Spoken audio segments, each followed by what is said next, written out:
साथ चित्रा शर्मा।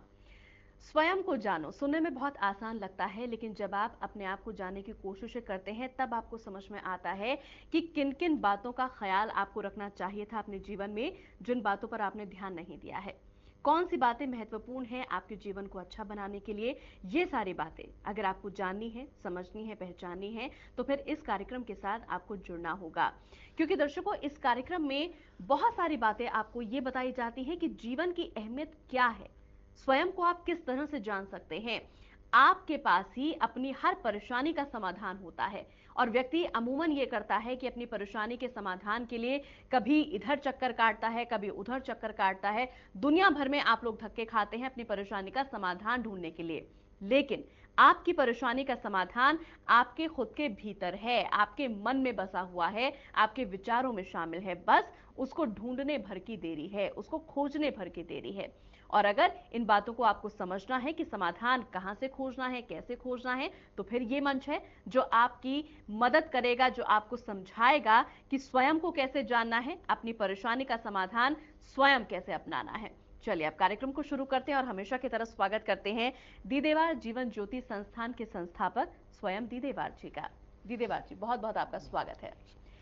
दीदेवार जी, आप हर एपिसोड में कुछ ना कुछ ऐसे तरीके लोगों को समझाते हैं, बताते हैं, जिनसे लोगों का बहुत भला होता है। क्योंकि हमारे पास जो फोन कॉल आते हैं, जो फीडबैक आते हैं, उसमें लोग हमें बताते हैं कि ये प्रोग्राम एकमात्र ऐसा प्रोग्राम है जिसमें सिर्फ और सिर्फ लोगों को ये जानकारी दी जाती है कि जीवन को कैसे अच्छा बनाना है, जीवन को कैसे मजबूत बनाना है, जीवन की परेशानियों से पार कैसे पाना है।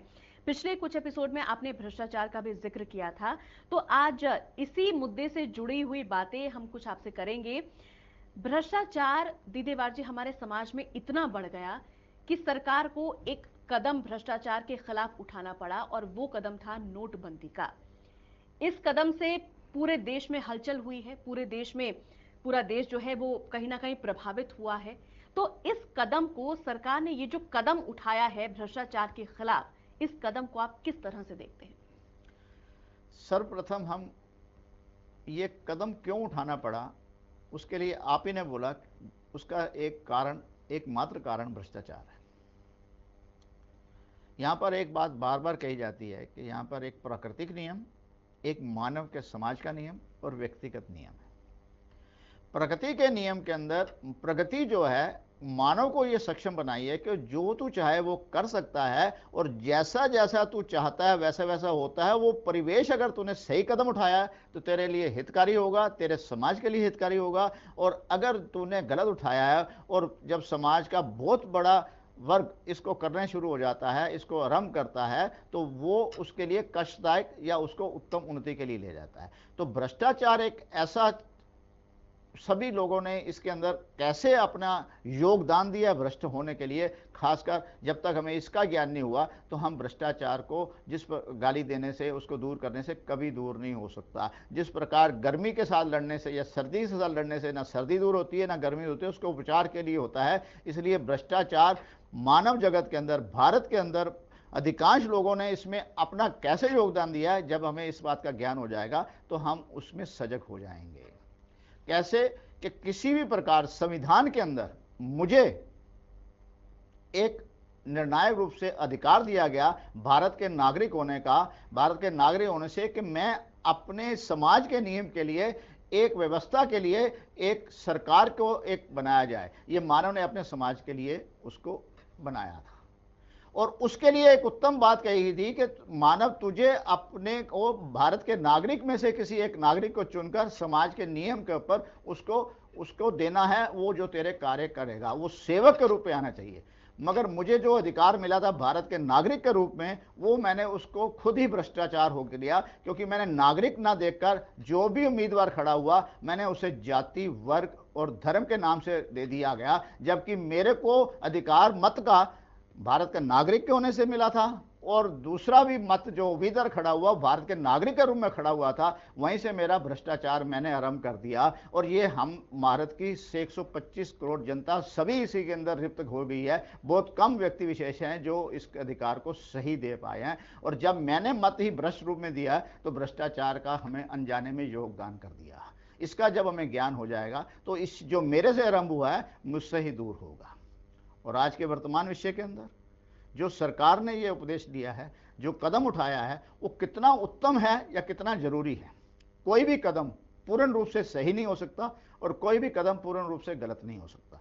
उद्देश्य क्या है कि हमें भ्रष्टाचार हटाना था, मगर उसके लिए ये कदम सही है या नहीं, इस विषय में अपने कदम जो उठाया गया है, तो जो उठाया गया कदम है, अगर हम सभी मानव उसको सहयोग देंगे तो कितना भी गलत क्यों ना हो वो कदम सही हो जाता है। और कोई कदम सही उठाया जाए और उसमें सहयोग ना दिया जाए, असहयोग की रीति अपनाई जाए, तो कदम सही भी जो है, उचित कदम भी वो सही कारण नहीं दे पाता। सो ये कदम जो हो गया है, जिस प्रकार हम सर्दी से नहीं लड़ रहे, सर्दी का उपचार करते हैं, उसी प्रकार नोटबंदी के अंदर भी जो जो हमें कष्ट आ रहे हैं, कहीं ना कहीं सरकार की भूल तो हुई है, मगर उनका उद्देश्य जो था उसको पूर्ण रूप से दूर करने से कोई बात नहीं। जो करता है भूल भी उसी से होती है, जो नहीं करेगा उसे भूल तो हो नहीं सकती। सो हमें उस भूल को पकड़कर नहीं, बल्कि सहयोग की नीति बनाकर सभी को एक साथ होकर इसको जल्द से जल्द इस परेशानी को दूर करके हम अपनी नॉर्मल जीवन जिए।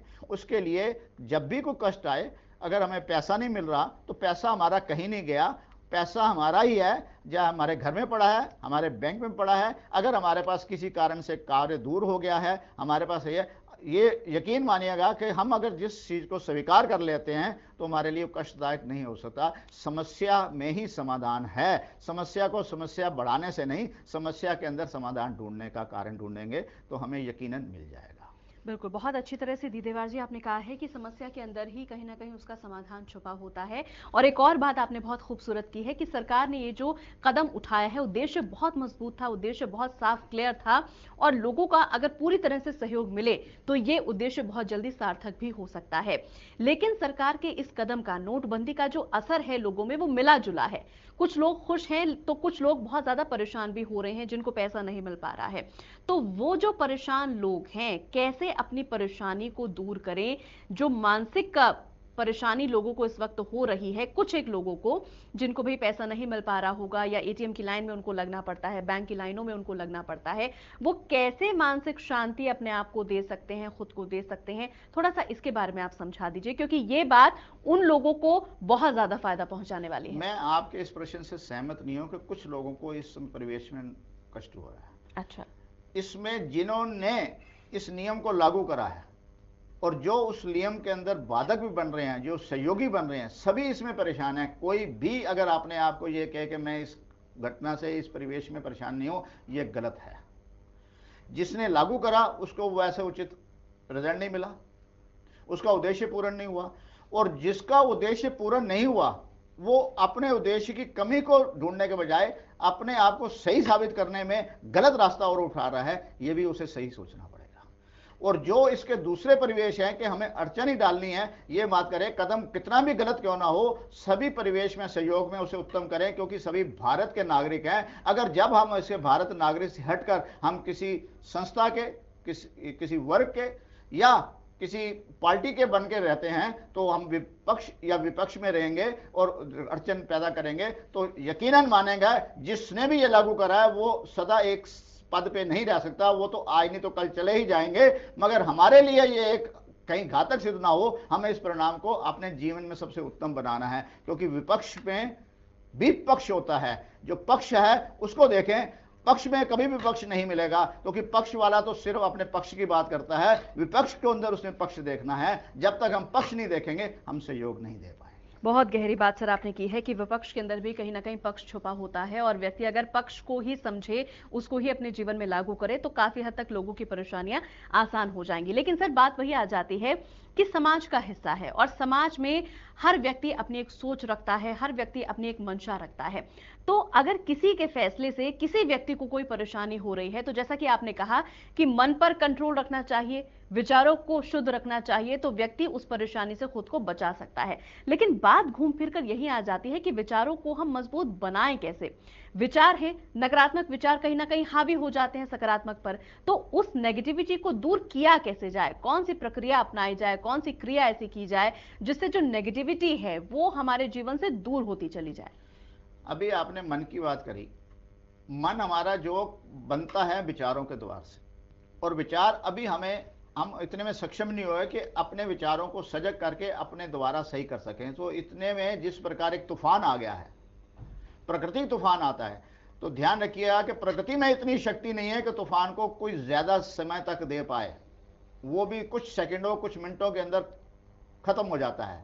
और कितना भी नुकसान क्यों ना प्रकृति के द्वारा हो, मानव इसमें सक्षम है कि उसको दोबारा वहां पे बिल्डिंगें बना देता है। पिछले कुछ सालों में हमारे ऐसे देश के अंदर कई ऐसी विपत्तियां आई हैं, पर मानव सुधार कर ले। इसी को भी एक तूफान की तरह ले लेंगे, और ये तूफान कभी भी इतना लंबा नहीं हो सकता है, हमारे कंट्रोल में है, हम इसे संयम कर सकेंगे। और जिस प्रकार सरकार भी कह रही है कुछ समय, ये सरकार जो है इस उसने समय में नहीं कर पाएगी अगर हमारा सहयोग नहीं है। हमें सहयोग से सरकार का कदम कितना भी मेरी नजर में गलत क्यों ना हो, उसे मुझे सही करना है। भारत का नागरिक होते हुए मुझे सहयोग और सहयोग देना है। उसके लिए मुझे कुछ कष्ट है, मैं लाइन में क्यों जा रहा हूं? मत जाओ, कैसे ना कैसे मैं घर में बैठ लूं, कम से कम पैसे में करूं। ये लाइनें आज नहीं तो कल खत्म ही होनी है। हमें इस विचार से कि मैं आज ले लूं, कल पता नहीं क्या होगा, कल सही होगा, सही होगा, ये विचार अगर मेरे भीतर में आऊंगा तो ये लाइनें भी खत्म हो जाएंगी। और कुछ ऐसी चीजें जो हैं, जो किसी घर में शादी है, किसी घर में कुछ ऐसी बातें हैं, तो आपसी बैठकर उसको दूर किया जा सकता है। ये एक तूफान की तरह हमारे जीवन में आया है, ये पूरे देश के लिए बना हुआ है, क्योंकि तूफान प्रकृति ने किसी किसी जगह दिया है। ये बहुत बड़ा तूफान अगर समझेंगे कि पूरे देश पे आया है, तो पूरे देश को सहयोग से, आपस की सहयोग से निर्णायक रूप लेना है। यहाँ पर सरकार का रोल नहीं होगा। सरकार रोज अपने कानून बदलते रहे। कानून हमारे लिए बना है, समाज के लिए बना है, और समाज ने कानून बनाया है। कोई भी कानून बनाने से समाज नहीं दूर हो सकता। समाज उस कानून की इज्जत करे कि मुझे खुद उस कानून के अंदर रहना है, क्योंकि हम अगर इसको मानेंगे तो भ्रष्टाचार भी मेरे से शुरू होकर खत्म हो जाएगा। और नहीं खत्म हो रहा तो वो इतना जरूर खत्म हो जाएगा कि मेरे लिए कष्टदायक ना रहे, और हम आपस में सहयोग दें। यकीन मानिए, बड़े से बड़ा तूफान भी लंबी देर नहीं रहता। ये भी एक तूफान की तरह रहे, ये भी कुछ चंद दिनों की बात है, ये हट जाएगा। बिल्कुल, बहुत अच्छी बात दर्शकों एक बार फिर से दीदेवार जी ने कही है कि फैसला किसी का भी कितना ही गलत क्यों ना हो, लेकिन अगर सहयोग उसमें सभी लोगों का प्राप्त हो जाता है तो कहीं ना कहीं वो गलत फैसला भी सही की दिशा में मुड़ जाता है। और फिर सरकार ने ये जो फैसला लिया है, ये आपके और हमारे हित के लिए है।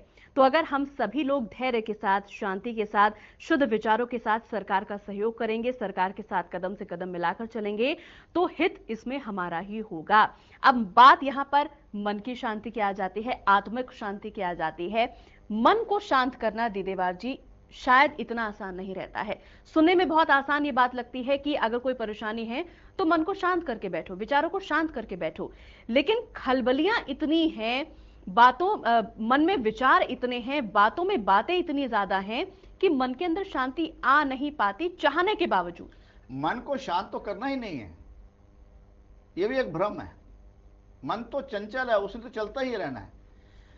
हिंदी भाषा के अंदर जिस शब्द का विपरीत शब्द नहीं है, हम अनेक शब्दों के विपरीत शब्द हैं, लाभ हानि, गोरा काला, दिन रात, मोटा पतला, और जिस शब्द के विपरीत शब्द नहीं, उससे पहले आ लगा दिया जाता है तो वो विपरीत बन जाता है, सहमति असहमति बन जाता है। इसी प्रकार मन को अमन कर देते हैं, अमन कर देते हैं, तो वो शांत हो जाता है। अर्थात अमन, शांति को ही अमन का है। अर्थात जहां पे मन जो है अमन हो गया, अर्थात हम मन पे ध्यान न देकर विचारों पे ध्यान देंगे तो मन हमारा वही करेगा जो हमारे विचार हैं। सो हम मन के जगह अपने विचारों पे ध्यान दें तो मन अमन बन जाएगा, ये तब शांत होगा। मन को शांत करने के लिए नहीं कभी करें, बच्चे को शांत करने के लिए उसके स्वभाव को, उसके परिवेश को, उसके विचार को बदलना पड़ता है। उसके हाथ में एक खिलौने से दूसरा खिलौना पकड़ा दें तो वो पल रहता है। तो बच्चा और मन एक जैसा है। मन को शांत नहीं करना है, अपने विचारों को सही दिशा देना है। मन तो बच्चा है, वो एक मन में बन जाएगा, वो अमन हो जाएगा, शांत हो जाएगा। मगर ये विचार क्या है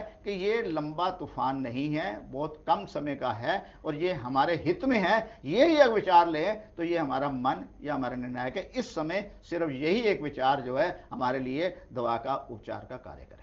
बहुत अच्छी बात आपने कही है और मेरी बात को आपने गलत भी साबित किया है। बिल्कुल अच्छी तरह से गलत आपने साबित किया है कि मन को शांत नहीं किया जा सकता है, क्योंकि मन चंचल रहता है। यहाँ पर विचारों को बदलने की आवश्यकता है। लेकिन क्या दीदेवार जी आपको लगता है कि विचारों को बदलना वाकई इतना आसान है जितना आसानी से हम इसको बोल देते हैं? बिल्कुल है।